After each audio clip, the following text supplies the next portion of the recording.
abonné leen fii ci Salam TV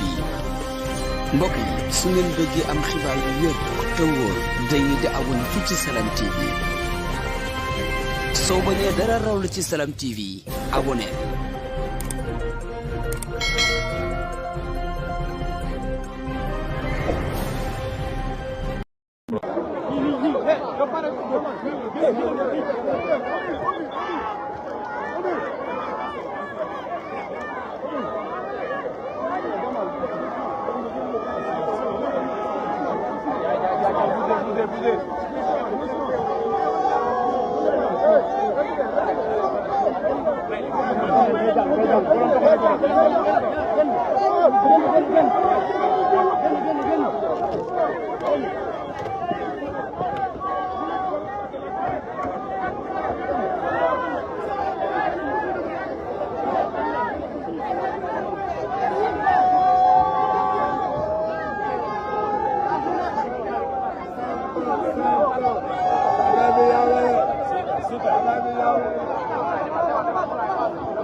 mbokki Pikine assalaamu aleykum ñu ngi leen di nuyu di leen ziar di leen masawit ci naaj bu tàng bi di leen masawit ci situation bi ñu gis fii tey dañ fay ñëw ci turu son excellence le président Bassirou Diomaye Faye muy ñaareelu bés bu ñu jagleel lépp lu jëm ci setal suñu réew nag mi ngi doore ci setal suñu gox loolu tax tey président moo fi waroon ñëw waaye am na gàllankoor bu tax mu waroon tukki mu yebal ma fii ñu wax leen nag ni ñun duñu ñoo xam ne dañuy fal ñu dem tëju ci ay bureau fàtte askan wi lu bëri suñ ko gisee ñenn ñi dañ naan lii populisme la bu dee lii mooy populisme ñun dinañ doon les premiers populistes du monde waaye suñu gis-gis mooy soo buggee jiite ay nit da ngay jaxasoog ñoom di nekk ak ñoom di xam seen tawat ak seen jàmbat ñu lay gis di la dégg nga bañ a aju di leen xeeb looloo tax nag muy man muy samay ministre ci gouvernement bi rawatina son excellence le président Bassirou Diomaye Faye moom ci boppam saa su jàppandee rek dinañu dem fekki askan wi waxtaan ak ñoom déglu seen i jàmbat waaye wax leen it ci li ñu nekk ak fi ñu jëm parce que loolu dafa am solo li ñuy liggéey askan wee ko war a yenul boppam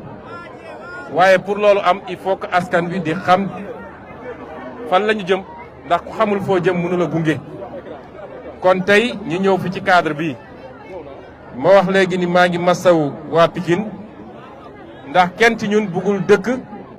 wala dund ci condition yu mel nii kenn bëggu ko te lii dafa war a dàkk ci Sénégal wax naa léegi monsieur le directeur général ONAS ak monsieur le ministre de l'assainissement gannaaw bi ñu waxee problème bi am fii li ñu leen njëkk a digal mooy bu ñu demee nañu def évaluation te jox naa leen semaine pour ñu andil ñu résultat ñu wax ñu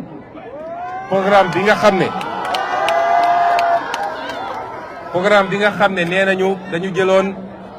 fukki dëkk ci Sénégal war faa def 60 milliards pour dëkk yooyu ñu def fa assainissement te Pikine bokkoon ci nañ ñu wax 60 milliards yooyu fan la ko gars yi dugal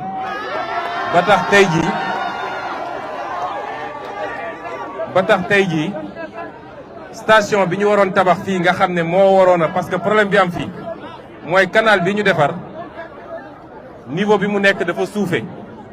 par rapport ak niveau géej gi pour ñu mottali ko il fallait ñu def fii benn station d'épuration boo xam ne mooy relever ndox mi traité ko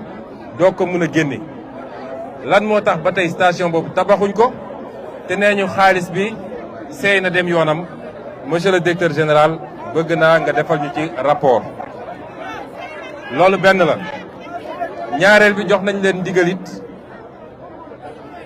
lañ ci war a def dinañ ko def pour ñu yeggali liggéey bi ci ni mu gën a gaawee incha allah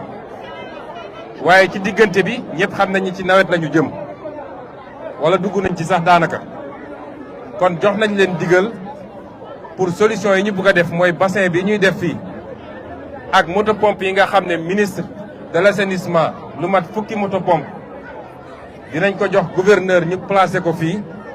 ba nga xam ne lu ndox mi bëri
mi ngi noonu le premier ministre Ousmane Sonko vient de terminer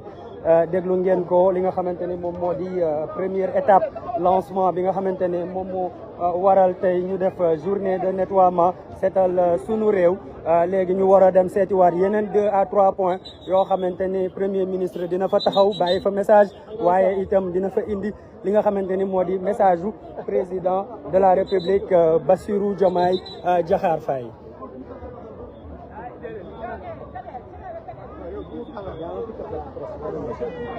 Sam Aïdara